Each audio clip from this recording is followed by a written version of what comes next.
Opa, estamos ao vivo.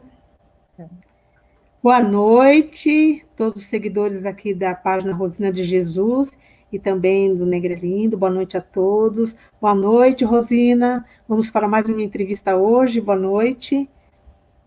Boa noite, querida Então, Sandra, tudo bem? tudo bem, graças a Deus. Muito feliz por ter essa honra de estar se entrevistando novamente. E hoje o nosso tema é mulheres negras, né? Na verdade, somos nós, né? Nós vamos falar sobre a nossa realidade, né? Então, Rosina, você como mulher negra, como uma pessoa guerreira, tem bastante experiência nessa questão, e diante dessa situação social em que há o racismo, machismo, a desigualdade social, como isso é refletido na vida das mulheres negras residentes no município de São Paulo? Como que você vê essa questão?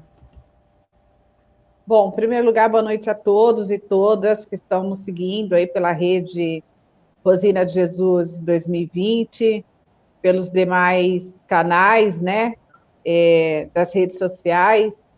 É sempre uma honra, viu, Sandra, a gente poder estar conversando sobre as nossas questões, sobre nós, principalmente nós, mulheres negras, e sobre nós nessa sociedade, né, e nesse Uhum. mundo em que vivemos. Então, dizer o quanto é importante, somente nesse momento político tão adverso, a gente falar sobre a pauta das mulheres, em especial sobre a pauta das mulheres negras. É lógico que o reflexo social que o racismo e o machismo e a desigualdade social reflete para nós mulheres negras é ainda uma diferença que está aí exposta, porque nós não podemos deixar e esquecer de que esse país, né, nós vivemos 350 anos de escravidão, nós temos 128 anos pós-abolição, de uma abolição inacabada, e que isso reflete diretamente sobre as nossas vidas, de nós, população negra como um todo, mas em especial sobre nós, mulheres negras, né? Porque Uhum. é evidente que quando a gente abarca tudo isso, para nós, mulheres negras, ficou todo esse grau de dificuldade e desigualdade, seja no acesso à educação, no acesso à saúde, no acesso à habitação, no acesso ao trabalho, que ainda é precarizado e ainda fica para nós a base da pirâmide, essa questão da violência. Então, assim, é, toda essa situação ainda são tudo aquilo que fica de uma situação de uma abolição inacabada, que simplesmente o simples fato de ter dito que acabou a escravidão, não se pensou de um projeto para a inserção dessa população na sociedade. Então, essa população ficou à margem dessa sociedade, e isso tem reflexo até os dias de hoje, isso reflete mais diretamente sobre nós, mulheres negras, que ainda sofremos as sequelas dessas desigualdades todas na sociedade em que vivemos. E na pós-escravidão, né, as mulheres praticamente sustentaram as famílias, né? Foram praticamente sustentáculos da família desde o tempo da escravidão. Hoje a gente vê que existem coisas e ainda resistem, que são resquícios dessa época, né? O que você acha que explicaria essa desigualdade tão presente na vida das mulheres negras nos dias de hoje? Tudo isso que nós passamos, o que você já falou agora há pouco. Bom, o que explica essa desigualdade é a questão que, assim, as opressões, Sandra, existentes na vida das mulheres negras nos dias atuais, ainda são, como eu mesmo falei, são um reflexo dessa escravidão Uhum. dessa abolição inacabada, né? As mulheres tinham um serviço braçal dentro das casas grandes e um trabalho doméstico, e que sofriam com tudo isso, além de sofrer também com os abusos, com os estupros, com tudo isso, passando sempre por um processo desumano, e que abolir tudo isso ainda não é uma coisa simples para os dias de hoje, né? Então, explicar essa desigualdade significa que a gente teria que pensar em políticas que simplesmente a gente pudesse diminuir essa desigualdade existente ainda na sociedade. Isso quer dizer investir para que essas mulheres, principalmente nós mulheres negras, tivéssemos acesso, de fato, à educação, à universidade, a trabalhos iguais, com salários iguais, à saúde, né? Tivéssemos acesso à cultura, tivéssemos acesso a tudo isso para pudesse explicar essa desigualdade que ainda sofremos nos dias de hoje, sendo que a mulher é ainda esse pilar, nós mulheres negras somos esse pilar da família, né? Nós não podemos esquecer que nós mulheres negras ainda somos a que cuidamos dos nossos filhos, ainda somos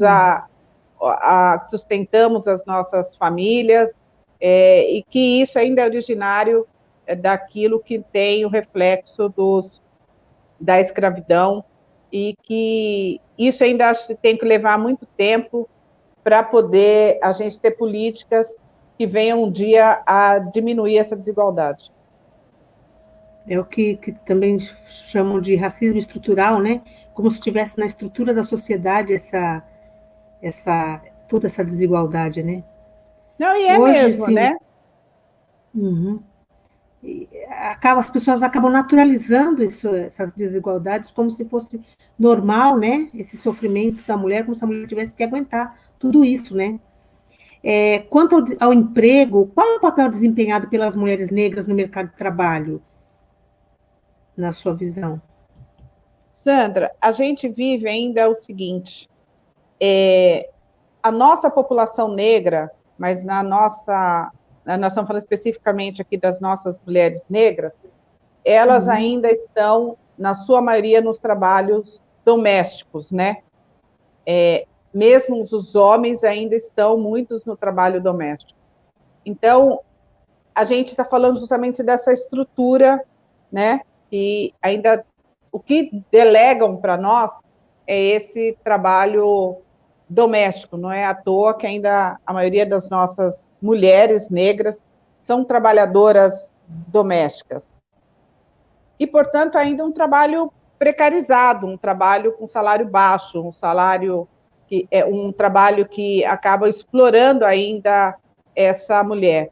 Por mais que também a gente falou da questão do acesso à educação, mesmo essa mulher negra, quando tem acesso à educação, à universidade, e que se forma e que tem uma graduação, mesmo assim ela tem maior dificuldade de acessar esses outros postos de trabalho, de visibilidade.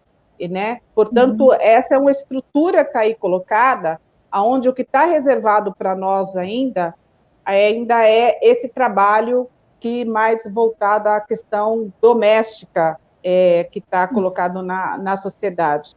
Então, assim, nós precisamos, de fato, investir mais para que a gente forme mais a nossa população negra, tenha mais acesso à universidade, a outros cursos de formação, para que a gente possa acessar outros espaços de trabalho que também é possível que a gente acesse. Eu até queria contribuir para a leitura aqui do seguinte. Segundo o Instituto Brasileiro de Geografia e Estatística, mulheres negras compõem 39,8% de pessoas submetidas a condições precárias de trabalho. E isso ocorre graças ao racismo estrutural, conjuntamente com o machismo que desvaloriza a capacidade profissional da mulher preta dentro do mercado de trabalho, por razões diversas daquelas que em torno da capacidade e qualificação de vaga. Dessa forma, acabam por não compor seu espaço dentro dessa vaga. Então, é isso que a gente vive, né? Assim, mesmo que muitas de nós, mulheres negras,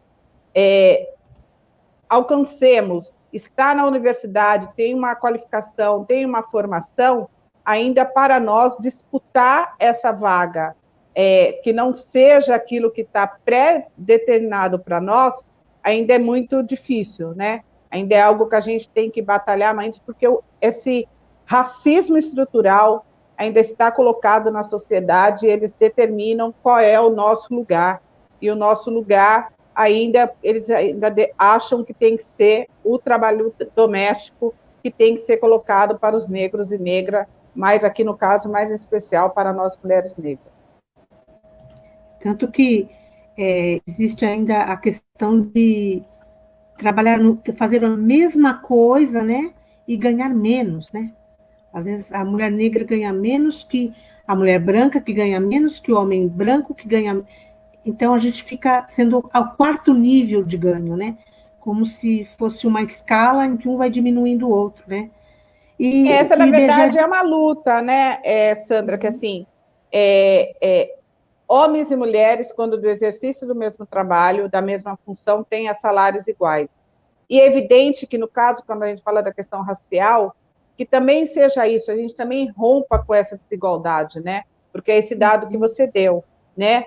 A mulher branca ainda ganha menos que o homem branco, nós, mulheres negras, ainda ganhamos menos que o homem branco, menos que a mulher branca e menos que o homem negro. Então, assim, é uma discussão que nós temos que fazer na sociedade muito aguerrida, acirrada, porque precisamos ter os mesmos direitos, ter a mesma igualdade de valor, principalmente no mercado de trabalho.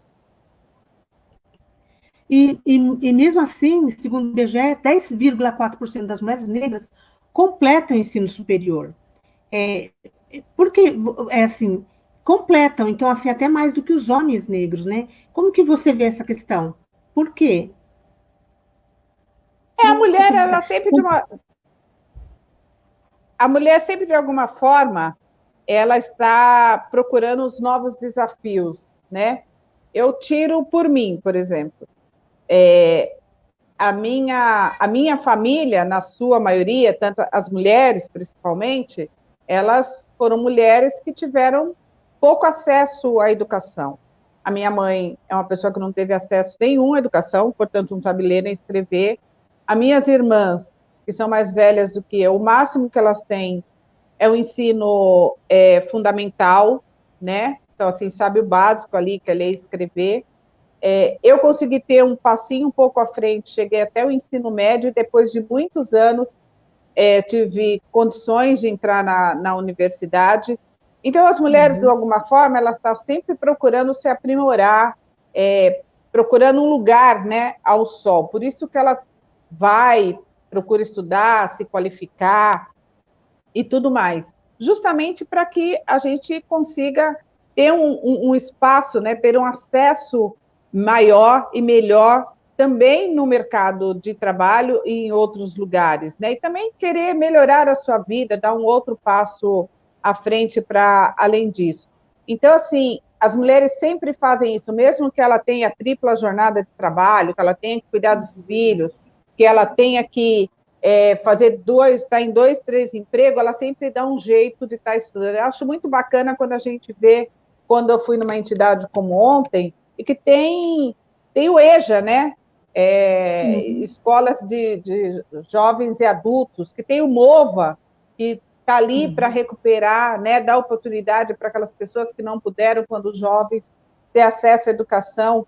Então, assim, as mulheres negras, elas sempre vão procurar, de alguma forma, melhorar e se qualificar para poder melhorar as suas vidas. Então, é por isso que elas também estudam mais, procuram mais, se desdobram mais, mesmo com toda essa carga de trabalho que ela tenha, porque ela encontra, ela vê dessa forma um jeito de sair dessa situação que está pré-colocada, pré-destinada para ela, que é estar ali naquele setor sempre, né, da sociedade colocada como se ela não tivesse condições e qualificação para estar em outro lugar.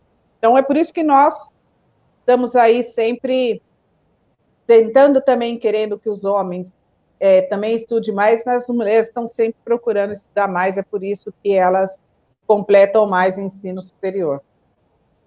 E interessante que enfrenta jornada dupla, tripla, porque trabalha, né? estuda, às vezes tem que chegar em casa, cuidar dos filhos, cuidar do marido, fazer uma série de esforços, e muitas também são lideranças nos bairros, né? São lideranças nos bairros e fazem jornada tripla, quádrupla e ainda participam coletivamente. A gente vê que a maioria das lideranças são mulheres, né? E essas mulheres que estão levando para frente a nossa sociedade, né? Então é interessante isso. A saúde é algo muito importante e assim é, ultimamente as negras estão se preocupando um pouco mais com o autocuidado e a saúde. Qual o impacto da mulher negra ao tratar de sua saúde, né? Hoje a gente fala em autocuidado, mas como que você vê esse impacto da mulher negra cuidar da sua saúde? Tem algumas coisas que são específicas no nosso povo, né? Algumas doenças específicas que precisam ser cuidadas. Como que você vê essa questão da saúde da mulher? Olha, Sandra, a gente volta sempre a dizer o seguinte, né? Sempre houve esse imaginário de que nós, mulheres negras, somos mais fortes, né? E, portanto, aguentamos mais dor, suportamos todo tipo de questão. Um exemplo clássico é a questão do parto, né? Então, muitas vezes essa mulher sofre violências incríveis, que é a violência obstétrica, que acham que não tem que tomar anestesia, porque as mulheres são fortes, podem aguentar aquele parto com dor e tudo mais. Então, há esse imaginário já na sociedade que essa mulher é forte e tudo mais. E isso a gente tem um processo, indo num processo de desconstrução, que não, a gente não pode continuar sofrendo essa violência. E para isso precisamos nos olhar, exigir. A gente também não pode estar em processo de se cuidar e esse médico, ele não olhar essa mulher simplesmente por conta, às vezes, de um preconceito, de um racismo, de um comportamento aonde aquela mulher não mereça a mesma atenção que uma mulher não negra. Então, são questões que nós temos que ir desconstruindo nessa sociedade para que entendam que todas nós somos mulheres, né? E que não continue nesse imaginário que, portanto, somos fortes e temos que aguentar todas as dores, que não precisamos ser tratadas de forma igual e que, para isso, não precisamos de determinados cuidados. Nós precisamos, sim. E tem questões de algumas doenças que são muito nossas, né? A pressão alta, a outras doenças como anemia falciforme e tudo mais, são questões que a gente precisa de tratar, de cuidar. Então, assim, o que nós estamos dizendo é o seguinte, essa estrutura toda que está colocada, ela precisa ser desmistificada para que olhem para nós, mulheres negras, como olham para uma mulher e que diz o seguinte, ela precisa do mesmo trato, das mesmas condições. Nós temos outros problemas como tantas outras mulheres, temos problemas de saúde mental, temos tantas outras coisas e que precisam ser olhadas, né? Nós não somos essa fortaleza toda e passou-se esse imaginário que nós somos e que, portanto, tem que ser tratada de qualquer forma e que podemos suportar tudo, né? Pelo contrário, nós queremos que sejamos tratadas de forma igualitária, com olhar para as nossas questões, olhar para nós quanto mulheres e ver que precisamos também da mesma atenção como qualquer uma outra mulher, porque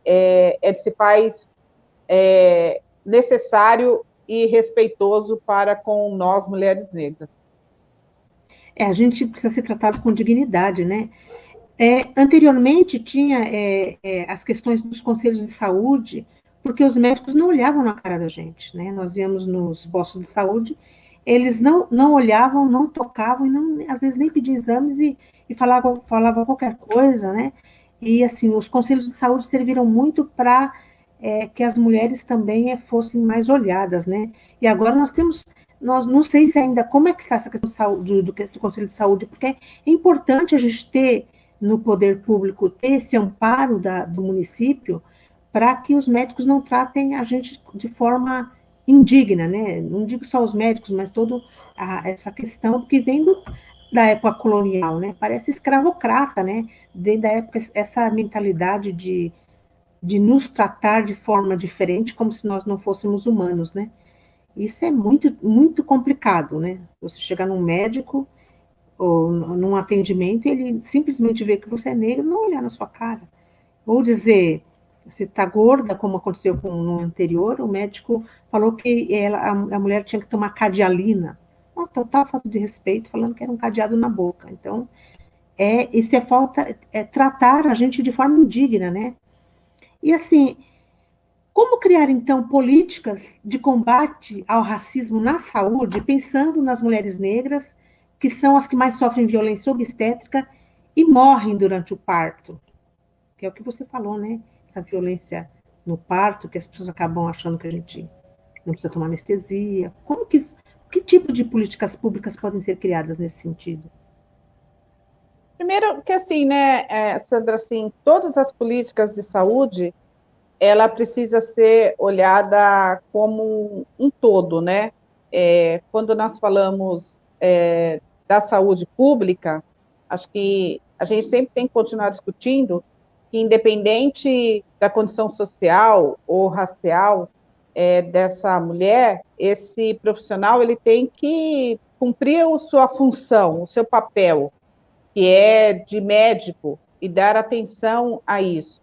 Agora, é evidente, nós ainda vivemos uma realidade de racismo, principalmente na área da saúde, onde muitas vezes alguns profissionais não querem nem atender ou não dá atenção devida a essa mulher pelo simples fato, ou às vezes os homens também, pelo simples fato de ser negro, né? Então, assim, são questões que nós temos que debater o tempo todo. Então, os conselhos, os debates que nós fazemos nas conferências, essas questões que a gente leva para os órgãos de saúde, e toda essa política, ela precisa ser o tempo todo debatido para que a gente faça esse enfrentamento de que esse profissional ele tem que ter o mesmo respeito e tratamento com todas as pessoas, que somos todos nós seres humanos, e precisamos da mesma condição de trato, né? Mas o que a gente vive ainda é esse enfrentamento ao racismo nessa sociedade, e que, portanto, isso se reflete muito mais a nós, mulheres negras, que somos ainda nós, as mulheres que mais procuramos a saúde, e somente a saúde pública, né? Então, a gente enfrenta toda a discriminação todos os dias por vários outros fatores, e quando a gente chega na área de saúde, a gente também enfrenta essa discriminação, né? E é evidente que quando essa mulher está em outras fases da vida, ela também continua enfrentando isso, quando jovem, porque é jovem, quando não jovem, também por isso, quando mais velha, também essa situação.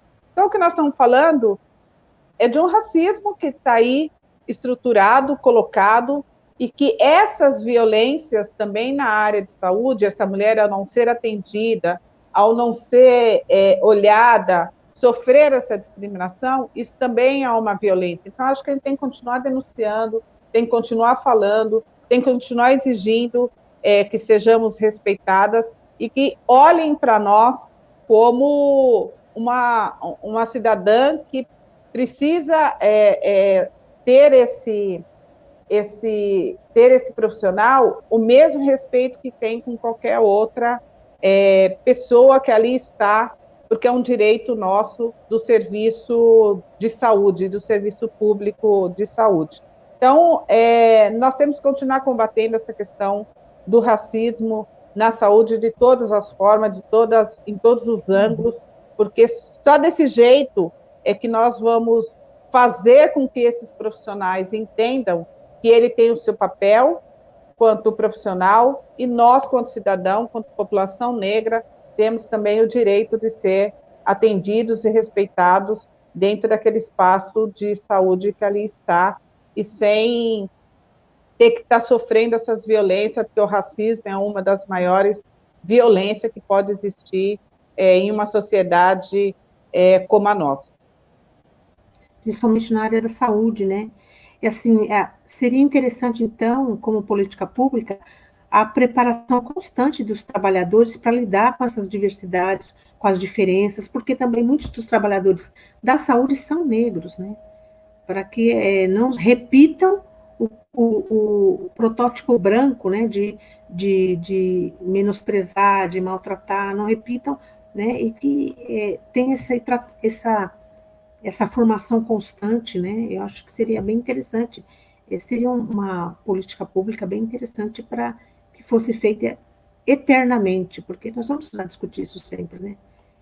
É fundamental, né, Sandra? Porque, assim, é evidente que nós estamos falando do profissional, a gente não está falando só do médico ou da médica, né? Nós estamos falando da porta de entrada, né? Então, desde a porta de entrada, se esse profissional ele tem essa qualificação para, ao atender aquela pessoa, aquele paciente que ali está chegando, né? E olhar como um todo, é evidente que isso vai, com certeza, melhorando e muito esse atendimento, né? Então, por isso que a gente, às vezes, tem essas informações do quesito raça-cor, do que algumas doenças são atreladas à nossa população, de que forma deve ser tratada. É a mesma coisa que a gente fala quando uma mulher sofre violência e que ela chega no hospital e que muitas vezes aquele profissional não consegue compreender que o que aquela mulher sofreu foi uma violência doméstica e trata aquilo como se fosse algo comum, né? Então, acho que a qualificação também desses profissionais, para que ele entenda, né, o que ali, aquele paciente que ali está chegando, isso faz fundamental como uma política, de fato, pública, para que a gente possa, as outras fases, né, ao passar pelos os outros profissionais, como médico, auxiliar enfermeira e tudo mais, eles olhem como um todo, né? Então, a gente não tem que sofrer já uma violência na porta de entrada do acesso à saúde, né? Então, essas questões têm que ser muito debatidas, aprofundadas, para que a gente vá, de fato, rompendo com esse racismo que a gente ainda vive, infelizmente, em vários espaços, principalmente públicos, da nossa cidade, do nosso país. Nós estamos falando da saúde, mas é evidente que a gente sofre isso também em outros espaços, em outros órgãos, né, que é sempre essa barreira que é colocada. Então, nada mais do que nós estamos falando aqui, de que o racismo que ele é presente na nossa vida, no nosso cotidiano, todos os dias, em vários lugares que a gente transita. Mas como nós estamos falando de espaços públicos, esses espaços têm que dar o exemplo do quanto a gente tem que combater esse racismo que é, infelizmente, cotidiano e que ainda é muito violento para com nós, população negra, e aqui no caso, para com nós, mulheres pretas. E o Brasil está atrasado 12 anos nas políticas antirracistas, né? Com todo esse retrocesso, atrasou muito, o que deveria já está muito mais adiantado e houve um retrocesso muito grande, né? Hoje, as mulheres, a gente já acabou de falar isso agora mais lá para trás, ocupando os mesmos cargos, a mulher negra ganha menos do que a mulher branca, ganha menos do que o homem negro, a mulher branca, né? Ainda mais quando comparado com os homens. Então, como assim, através de uma política pública, como que a gente pode, como mulher, se estruturar e ajudar as outras mulheres a vencer esse racismo, essas questões? Como que você vê que isso pode ser mudado? Eu queria primeiro pegar pelo que você falou anteriormente, né? Acho que nós tivemos durante 12 anos 2 governos que foram bastante avançados nessas políticas públicas, que foram um governo mais democrático, foi o governo Lula e o governo Dilma. E que ali a gente conseguiu avançar muito nas nossas pautas sobre a questão das mulheres, sobre a questão racial, sobre a questão do enfrentamento ao racismo, às desigualdades, né? Então, quando no governo Lula e Dilma, a gente cria o Ministério de Política para as Mulheres, cria o Ministério de Igualdade Racial, ali a gente pôde discutir, aprofundar e aplicar muito das questões que hoje a gente está sendo retirado em menos de 2 anos, né? Uma delas foi extinguir esses dois ministérios. Então, isso é lógico, há um retrocesso nesse processo, né? Quando a gente faz a luta e a conquista por ter cotas nas universidades, isso foi um avanço do movimento negro, mas também um avanço de governos democráticos, como nós tivemos. Quando a gente discute e tem cotas nos serviços públicos, é isso que também dá a condição da gente reparar essa desigualdade, né, fruto desse processo de escravidão. Então, assim, quando as pessoas dizem que isso é esmola, isso não é esmola, isso é uma reparação de um país que viveu mais de 350 anos de escravidão e que, portanto, as condições dadas, mesmo após a abolição, não foram iguais para a população negra que foram dadas para a população não negra, né? Então, isso ainda se reflete nos dias de hoje para as mulheres no mercado de trabalho. Eu acho que as empresas, tanto o serviço público como as empresas, elas têm que começar a abrir mais esses espaços no mercado de trabalho, principalmente para todos, mas em especial para as mulheres. Acho que um exemplo disso está sendo agora o que a gente viveu a semana passada, e aqui eu vou até fazer uma certa propaganda, que foi o caso do Magazine Luiza, né, que fez o caso do trainee.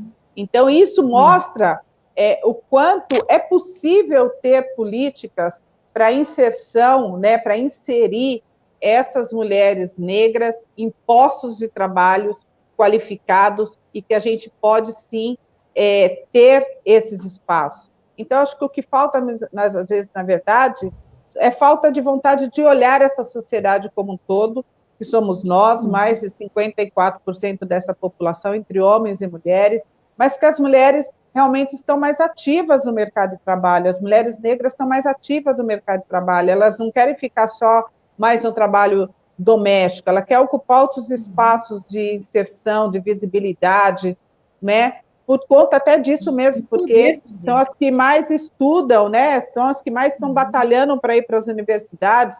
Então, isso também, essa qualificação que essa mulher se esforça em ter, é justamente para ocupar outros postos de trabalho mais qualificados.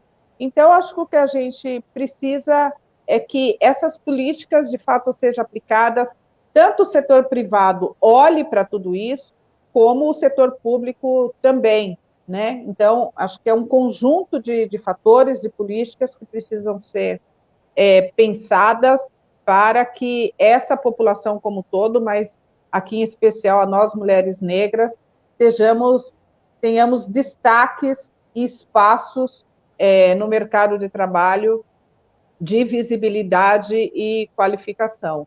Então, acho que é nesse sentido que precisamos continuar investindo para que ocupemos outros espaços de representação, né? de qualificação. E também, antigamente, eles poderiam dizer, nós não temos pessoas educadas, pessoas negras educadas o suficiente para colocar em altos cargos, né? Mas em 20 anos que houve esse progresso, nós temos muitas pessoas qualificadas, devidamente qualificadas, e que dá para ocupar os cargos, né? Não precisa. Essa diversidade também ajuda o mercado. Quando a mulher negra avança, a sociedade inteira avança. Tudo melhora, né? Quando a gente consegue. Se nós somos a base melhorando, todos vão melhorar. Eu acho que essa mentalidade que deveria estar fluindo, né? Tanto no público quanto nas empresas privadas, né? Porque onde a mulher está, ela faz uma diferença, principalmente a mulher negra, né? Hoje, o que a gente vê também é que nós estamos num processo de pandemia muito, muito, muito difícil. Muitas lares ficaram em situação de vulnerabilidade, muitas mulheres são sustentadoras desses lares, né? Muitas pessoas perderam os postos de trabalho em função em função das dispensas e partiram para o trabalho informal. Que ações podem ser feitas para garantir o apoio a essas famílias nesse cenário de corte dos auxílios, né? Uma vez que o governo, a sociedade civil lutou muito para ter um auxílio emergencial, né, de R$ 600, que esse governo quer diminuir para 200, e que políticas podem ser criadas, porque a gente vê que essa pandemia, ela ainda continua aqui no Brasil sem essas políticas de, de preocupação mesmo com a periferia, ela está firme, nós somos o segundo país em mortes e de infectados no mundo, né? O que fazer, então, para ajudar essas famílias, principalmente as mulheres negras, que são sustentáculos da maioria das famílias, principalmente nas periferias? O que pode ser feito? Que tipos de políticas? Sandra, a gente já vinha de uma crise, né? Uma crise que, com a pandemia, essa crise tomou uma proporção ainda muito maior. Hoje nós somos cerca de mais ou menos quase 14 milhões de desempregados. Isso os formais, né? A gente nem está contando os informais. Na sua maioria, desses 14 milhões, na sua maioria são mulheres. E é evidente que nessa maioria também está nós, negros e negras, né? Que somos os primeiros a serem afetados. Isso também é evidente, tem reflexo na vida de como está, no caso, essas cidades. Hoje a gente vê um número de moradores em situação de rua, que antes você via um homem ou uma mulher, hoje você vê famílias inteiras E até na pandemia, né? morando na rua. Isso é reflexo dessa crise que a gente já estava vivendo, que se aprofundou com a pandemia, e é lógico que essa pandemia fez com que essa crise principalmente afetasse diretamente a questão do emprego, por isso esse número tão alto de desempregados, número esse que pode vir a aumentar de forma significativa a partir do ano que vem. E estou dizendo isso porque é o seguinte, o que a gente viu durante esse processo foi uma total ausência do Estado, né? Quando você vive uma situação como essa, o Estado ele tem que se fazer presente através de políticas que dê condições para que essas pessoas, essas famílias, esses cidadãos, tenham alguma estrutura mínima para continuar tocando a sua vida. E o que a gente viu foi justamente o contrário. A gente viu foi o governo federal justamente brigando com o Congresso, com congressistas, com parlamentares que queriam justamente ter um auxílio num valor ainda maior, porque era a necessidade naquele momento do Estado estar presente, e o que a gente viu, com muita queda de braço, foi ter um auxílio de R$ 600 durante 3, 4 meses, que agora ele está querendo reduzir para R$ 300. Então, isso mostra, né, o quanto esse Estado que defende esse Estado mínimo, né, o Estado mínimo que a gente fala é esse Estado com não investimento em educação, não investimento no trabalho, não investimento na geração de renda, não investimento em absolutamente nada, pelo contrário, pensa só na privatização, pensa só em como atender os grandes latifundiários, banqueiros do nosso país. Nesse momento, ele provou o quanto não tem nenhum compromisso com os trabalhadores, com as trabalhadoras, e os mais afetados, mais uma vez, foi nós, população negra, que estamos à margem da pirâmide ainda, quando a gente fala sobre essa questão do emprego, porque, mais uma vez, a gente volta a dizer que estamos ali, nós, na maioria, ainda nos trabalhos domésticos, né, ganhando os menores salários e estando nos setores mais precarizados. Então, assim, o que a gente tem que discutir é como que esse Estado se faz presente para que a gente possa, mais uma vez, reorganizar a tudo isso e possa inserir essa população novamente no mercado de trabalho. E, na sua maioria, as mulheres, né? Então, a pandemia, ela, para além de ter afetado a nós, a maioria da população negra, com a questão de serem vítimas dessa pandemia, nós também fomos afetados no sentido do desemprego. né? O que isso leva a outras consequências, né? Então, nós precisamos de políticas públicas, como que a gente reorganiza esse país, como que a gente reorganiza tudo isso, no sentido de colocar essa população de novo no mercado de trabalho, sem ser esse trabalho informal, precarizado, como a gente está vendo os foods da vida e outras questões que a gente está vivendo. Agora, para isso, precisa que a gente tenha governos comprometidos, responsáveis, que olhem para o povo, que não dê as costas para o povo, como aconteceu agora, e, portanto, é fundamental que a gente discuta isso. O Estado de São Paulo também não pensou em nenhuma política de auxílio para as pessoas, né, para os cidadãos do Estado de São Paulo. Como o município também aqui não pensou em nenhuma política de auxílio para nós, para a população de São Paulo. Então, isso mostra o quanto esses governos não têm nenhum projeto de nação, não têm nenhum projeto de país, não têm nenhum projeto de preocupação com a maioria da população, e essa maioria da população somos nós. Agora, nós precisamos pensar juntos e como retomar essa questão. Eu acho que em discussão, tanto o Estado como também com o setor privado, para que a gente reaqueça, coloque novamente essa população no mercado de trabalho. E aí nós estamos falando também dos jovens, né, que muitos estão desempregados, nós estamos falando da sua maioria mulheres, como você disse, que são as chefes de família, que estão aí desempregadas, como nós estamos falando de toda uma população mais pobre e que perderam seus empregos, perderam sua renda, e que isso, evidente, faz com que tudo isso também gere outras questões, né, que é o aumento da violência, o aumento da violência contra a mulher,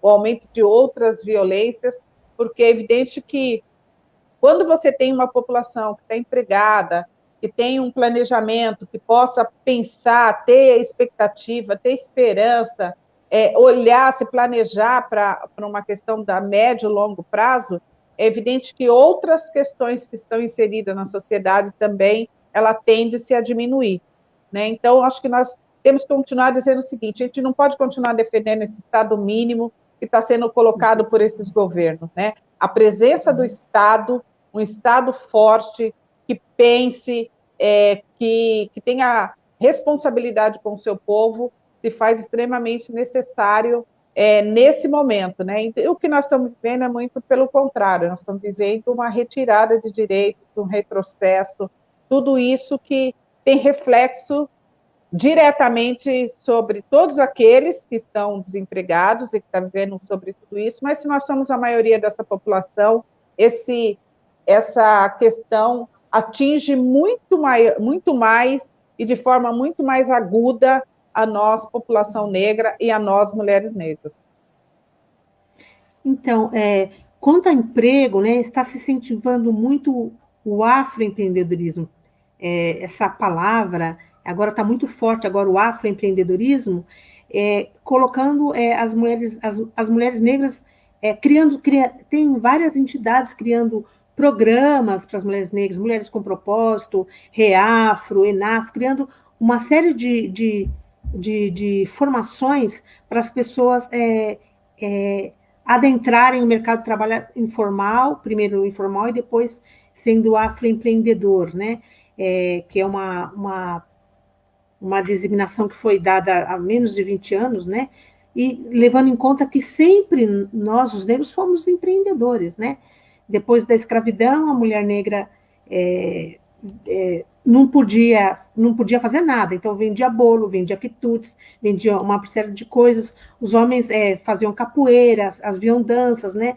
Então sempre se virou de alguma maneira como de forma precária, né?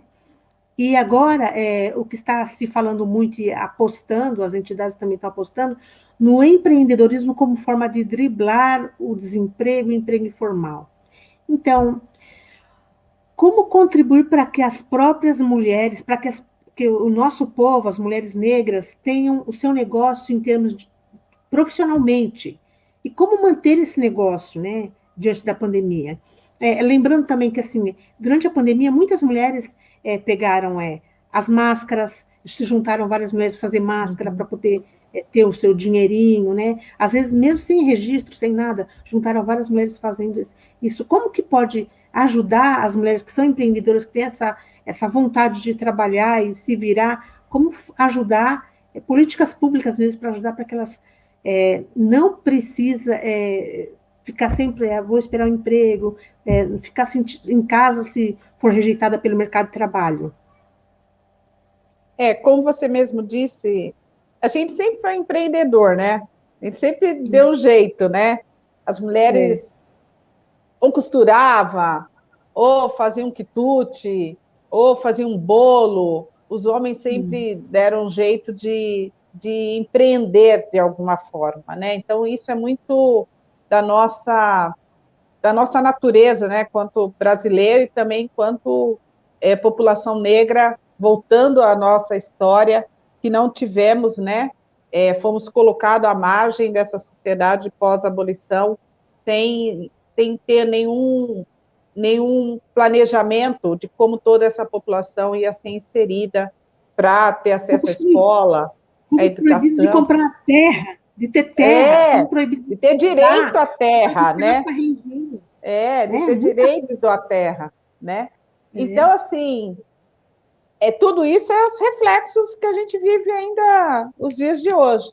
Então, assim, essa questão do afroempreendedorismo, acho que a gente precisa incentivar, Sandra. Então, assim, nós temos algumas iniciativas boas. Por exemplo, você tem o caso do Sebrae, que tem ali a questão da qualificação, né, de como empreender, de como investir, de como fazer, de como proceder, cada qual no seu ramo, né?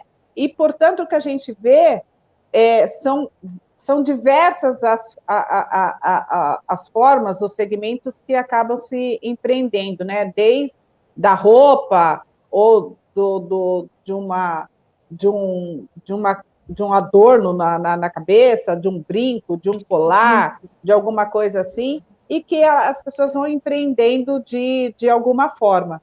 Acho que o que a gente precisa primeiro é ter essa questão da formação, como esses empreendedores, de fato, saibam como que vai proceder e adotar, né, para saber o que é ser esse empreendedor. Acho que a outra coisa é ter linha de crédito, acho que os bancos precisam ser menos burocráticos e ter linha de crédito para esse afroempreendedor ou para esse microempreendedor que está ali na labuta e, portanto, ele não tem a mesma condição que um empresário já grande e que, portanto, não tem condições de investir naquilo em um primeiro momento.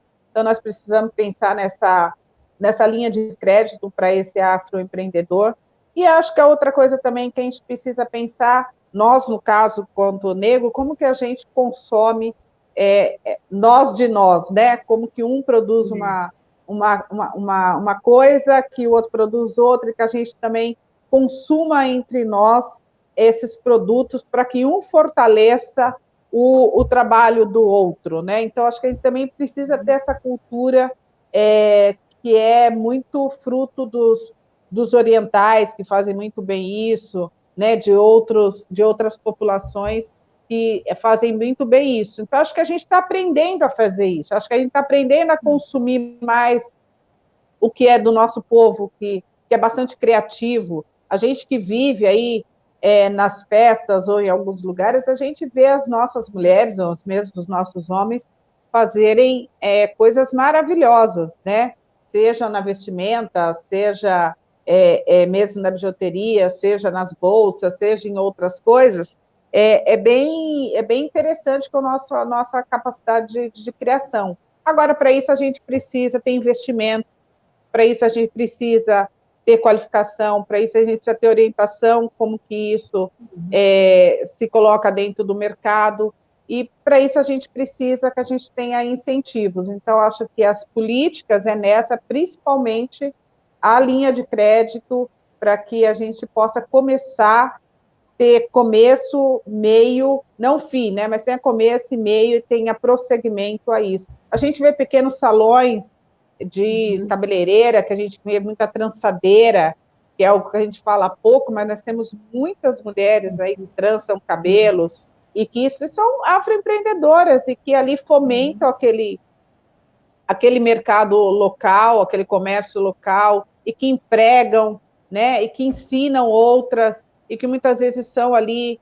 aquele recurso, aquele dinheiro gira naquele lugar e fomenta, né, dá condições para que outras possam também se sustentar. Então, acho que o que a gente precisa é justamente olhar para esses afroempreendedores e dar incentivos para que eles possam, de fato, constituir as suas empresas e possam crescer cada vez mais e mais. Eu fico muito feliz de ver você falando isso, porque em 2015, acho que foi em 2015 ou 2014, surgiu o Projeto Brasil Afroempreendedor, do qual eu e um monte de pessoas fizeram parte, foi um projeto de um ano, e dali surgiu uma rede chamada Rede Afroempreendedora, né? E nesse tempo que ainda era projeto, foi feita uma sessão na Câmara que é para reconhecer o afroempreendedorismo. O objetivo era, em reconhecendo o afroempreendedorismo, ter vereadores e políticos que apoiassem, como projeto, como política pública, o afroempreendedorismo. Então, conseguiu-se, naquela sessão, o reconhecimento dessa palavra, desse afroempreendedorismo. Então, já está lá, só que daí mudou o governo, tudo, então, né, ficou. Então, as pessoas Por isso que não acabaram. pode ser, por isso que não pode ser uma política de governo, tem que ser uma política de Estado, É né? verdade. Porque o governo passa, né? E aí muitas vezes é só uma política de governo, e você passou aquele governo, aquela política não continua.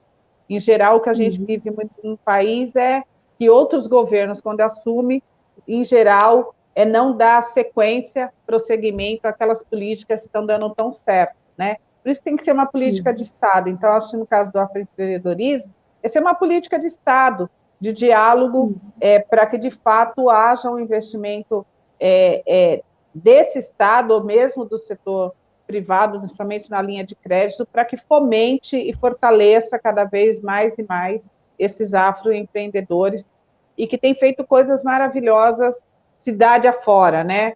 E aí, assim, a gente vê que um dos exemplos que a gente tem que deu muito certo foi a Feira Preta, né? Isso mostra o quanto a gente tem muito a produzir, tem muito a fazer, tem muito a consumir. Nosso povo preto é um povo consumidor, né? Que mantém essa economia no nosso país, né? Então, quando você investe mesmo em produto de beleza, de cabelo, de tal, você tem uma população que é extremamente consumidora. Agora, como que você também investe para que esse consumidor também seja empreendedor e ele possa ter esse fluxo e contrafluxo no sentido de oferecer para essa sua população aquilo que essa população precisa? A gente discutiu isso há muito tempo atrás, né?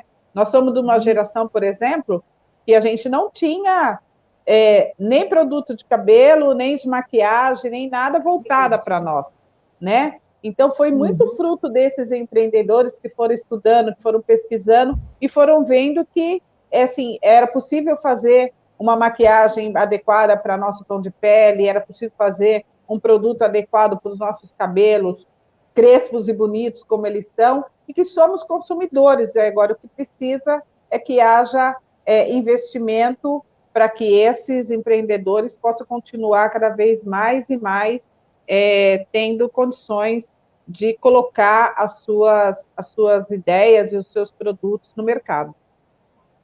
E é importante também, assim, para que essas políticas públicas vinguem, nós termos representantes, como você, guerreira, né, que reflitam os nossos anseios e que nos representem mesmo, né? Você é uma pessoa que tá candidata a vereadora, e eu tenho certeza que vai nos representar pela toda a sua história, né? Como que você se vê assim, como candidata, esses enfrentamentos, como que você vê essa posição agora, esse lugar, como que você vê esse lugar que você cremos que você vai estar, porque nós iremos te acompanhar. Como que você vê? Olha, Sandra, é um grande desafio, viu? Porque, assim, a gente falou muito aqui da nossa história de nós, mulheres negras, né? E da nossa população negra. quando a gente vê a representação política do nosso país, primeiro que nós estamos falando da representação política das mulheres em geral, que já não representa, né, o número de mulheres, você imagina nós, mulheres negras. Então, assim, você tem ideia, né? Aqui na cidade de São Paulo, nós temos quase 15 anos que não tem uma mulher preta na Câmara Municipal. Isso reflete diretamente o que nós estamos vivendo, né?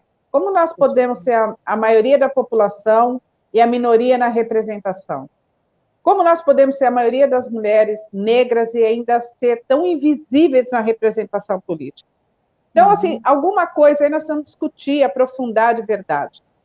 Então, quando a gente está nesse novo desafio na vida, de muitos outros que a gente já viveu, é no sentido de dizer o seguinte: precisamos estar nesse espaço de poder político também, até para que a gente discuta tudo isso que a gente debateu aqui, a questão da mulher no mercado de trabalho, na educação, discuta a nossa saúde, discuta a nossa cultura, né? Discuta as nossas necessidades de enfrentamento à violência, discuta uma série de coisas. Agora, para isso, precisamos que nós estejamos nesses lugares. Precisamos ser as vozes para levar essa demanda e esse debate, né? Então, vários lugares nós precisamos ocupar, estar nos conselhos, estar no mercado de trabalho, mas precisamos também estar no espaço político desse país. Então, assim, esse novo desafio é justamente para dizer o seguinte: nós podemos também ocupar esse lugar de representação que é de todos nós. Então, eu estou candidata a vereadora por São Paulo, quanto uma mulher preta, popular, trabalhadora, que vem, né, do movimento social há muito tempo, há mais de 20 anos, sabendo o que é a dificuldade, a labuta de tudo isso, e que, portanto, precisamos dar passos adiante, até para que a gente tenha, no futuro, outros e outras que também se encorajem a disputar esse lugar. A gente nunca teve muito espelho, né? Os nossos espelhos era quase que nenhum. Então, hoje é bem bacana você ter contra espelho, ver nossas mulheres negras na mídia, ou ver nossas mulheres negras na justiça, ou ver nossas mulheres negras na televisão, em todos os espaços, mas também ter essas mulheres negras no espaço de representação política desse país. Então, acho que esse é o momento, né? Apesar da gente estar vivendo um retrocesso, apesar da gente estar vivendo uma situação adversa, né, politicamente falando, com essa extrema-direita que está aí colocada, mas acho que é o momento também da gente se colocar e resistir, pautar essa disputa. Então, nós temos aí um compromisso no dia 15 de novembro, a eleição municipal, que elege prefeitos, vereadores e vereadoras, e estamos aqui trabalhando muito para que tenhamos uma bancada de homens e mulheres negros e negras, mas principalmente de mulheres negras, e estamos disputando esse lugar justamente para poder colocar tudo isso, que a gente tenha, de fato, portas abertas, que o espaço do parlamento é um espaço de todos e o espaço também de nós, população negra. E quando a gente tem representantes negros e negras, com certeza o lugar ele muda, né? E exemplo disso é a deputada Alice Brandão, exemplo disso é o deputado Orlando Silva, que são parlamentares comprometidos com a luta do povo, com as mulheres, com os trabalhadores, com os religiosos, com a juventude negra, e que faz todo esse debate que a gente está enfrentando aí todos os dias, para enfrentamento ao genocídio da nossa população negra, que é esse descaso com a saúde que a gente enfrentou somente na pandemia, com essa questão do desemprego, com essa questão da violência doméstica que nós sofremos. Então, tudo isso precisa de ter representações que continuem discutindo e aprofundando essas desigualdades que nós vivemos ainda nessa sociedade e que ela tem cara e ela tem cor e ela tem classe, né?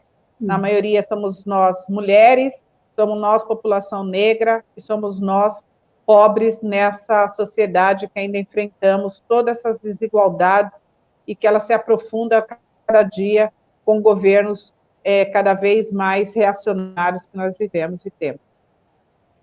Então, eu estava falando com uma outra pessoa outro dia, que assim, tem muitos negros também que foram contratados para ser candidato, né? Ganharam algum dinheiro aí, ó, você sai candidato aí, eu pago você, te dou um carro, te dou isso e aquilo, foram contratados. Então, o que eu faço um apelo a você que está assistindo nossa live aqui, não é para votar em candidato comprado, mas em candidato que nem a Rosina. Porque eu sei que a Rosina, ela sabe o que é o trabalho de luta por moradia. A preocupação da mulher é com casa. Você já sabe essa luta que você passou, foi fundadora da Associação de Moradores da Vila Airosa, trabalhou com a luta das mulheres, também trabalha com o negro, né? Então, você tem todas essas questões na sua bagagem, né? No seu projeto de vida. Então, eu acho muito importante a gente ter você como representante, porque, assim, são 4 anos que a gente vai dar um pouco da nossa vida para o vereador, né? Então, eu quero dar um pouco da minha vida para Rosina, porque eu acredito na Rosina. 65123, fácil de decorar, né, Rosina? A gente precisa estar nesse... É facinho. É fácil de decorar. Nossa, Falena, muito lindo esse número. 65, sabe que é a data da aposentadoria, 123. Já é o início de tudo, né? Aposentados mesmo. É dizer, viu, Sandra? É dizer também que quando a gente faz a luta pela moradia, a gente faz a luta por várias outras questões que estão em torno, né? Quando a gente fala de morar, a gente fala de dignidade. E dignidade é ter a luta pela creche, pelo posto de saúde, pela escola, pelo espaço de cultura, de lazer, um transporte adequado, é você poder viver com dignidade, né? Então, essa é a luta por moradia, né? Então, contra tudo isso que nós lutamos, para que tenhamos uma cidade mais inclusiva, mais participativa, mais democrática, né? E que seja para todos. Mas o que nós estamos vivendo hoje é muito triste. Então, nós precisamos das nossas representações, que têm essa história e que, portanto, com certeza, vamos fazer uma gestão muito diferente do que está aí colocado, que está olhando só para uma parcela da população, que são as mais beneficiadas, que estão há muito tempo aí tendo todas as regalias, né? Enquanto a maioria da nossa população está totalmente desassistida. Então, nós precisamos inverter a lógica disso que nós estamos vivendo, e é através da política que nós temos que fazer essas mudanças. Então, o que eu queria deixar o recado aqui é que as pessoas não desacreditem da política. A política ainda é a forma que a gente tem de escolher os nossos representantes e ter um mundo melhor, uma sociedade mais justa, mais igualitária. E quando nós não elegemos os nossos representantes, alguém elege para continuar no seu espaço de privilégio. Então, nós temos que escolher os nossos representantes para também possam defender as nossas questões e as nossas pautas nesse lugar. Então, é por isso que nós estamos disputando essa eleição, muito difícil, aguerrida, estamos aí há quase 2 anos na batalha, mas muito consciente do nosso papel, muito consciente do nosso lugar, muito consciente da importância de disputar esse lugar. Então, assim, eu, quanto mulher preta, popular, que vem da periferia, quero dizer que vamos estar juntos, né, mais essa caminhada, e espero contar com a confiança, com o apoio, com o carinho, com a energia, com a fé e com a participação de todos aqueles que acreditam no nosso projeto. Então, isso mesmo. Olha, gente, então vocês já sabem que com a Rosina nós podemos contar, e sexta-feira nós estamos de volta, né, Rosina? Falando sobre outro assunto, que a Rosina com certeza vai estar nos ouvindo, vai ouvir a todos. Façam suas perguntas também, podem mandando perguntas para a gente poder perguntar para a Rosina também. Gratidão, Rosina, muita honra estar fazendo essa entrevista, estar conversando com você, e mais honra será ainda quando você for eleita e a gente puder te entrevistar na Vitória. Então, gratidão. Então, nós terminamos hoje, mas sexta-feira estamos de volta. Quinta-feira também tem outra live, né? Com outra entrevista com a Fernanda, e depois na sexta-feira uma outra entrevista de novo comigo. Só que outro assunto, que daí a gente já vai já preparando, né? Nós vamos já cutucando a nossa vereadora, a nossa futura vereadora, para que ela seja a nossa representante mesmo, né? Nossa representante já em tudo que ela fez. Gratidão e... Obrigada, Sandra. Obrigada a todos que nos acompanharam. Eu peço aqui que continue nos seguindo nas redes sociais, Rosina de Jesus 2020, no Facebook e no Instagram. Estamos aí na luta, na batalha, e vamos sim conseguir ter as nossas vozes de mulheres negras na Câmara Municipal a partir de 2021. Firme na luta, sigamos sempre. Agora é Rosina Jesus 65123. Firme na luta. Pronto.